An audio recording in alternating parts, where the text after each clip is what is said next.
Gazoblokka shundoq urib yuboramizmi? Hech narsa qilmaymizmi?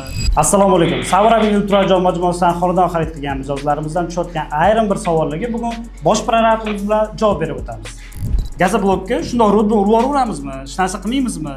degan savol kelib qoldi. Biz gazoblokka shundoq rotband urmaymiz. Bunga biz birinchi navbatda gruntovka surtamiz. Changini, kirlarni olish uchun va mana shunday joylarga setki qo'yiladi, ugullarga setki qo'yiladi, tepalarga setki qo'yiladi.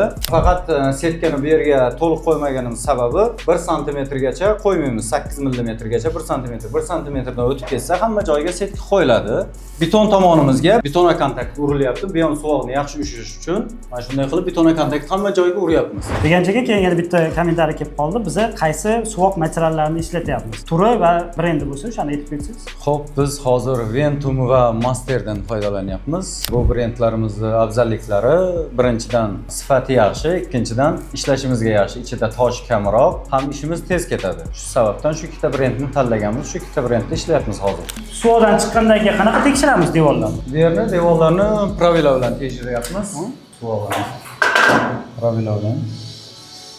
Suvog'imizning qalinligi qancha bo'lishi kerak? Suvog'imizning qalinligi minimum 1 santimetrgacha, hozir bu yerda 0,5 santimetr, 7 millim, 4 millimgacha eng ko'p yegan joyi 7-8 millimetr bo'lyapti hozir suvog'imiz. Agar mana hozir tekshiruvdan o'tmay qolsa, devorlar qiyshuv bo'lsa nima bo'ladi hozir? Devorlarimiz qiyshiq bo'lsa, tekshiruvdan o'tmay qolsa, qaytadan qilib berishadi. Ja bo'lmasa, buzib qilib berishadi. Buzib ham boshqadan qilib Buzib ham qaytadan qilib berishadi.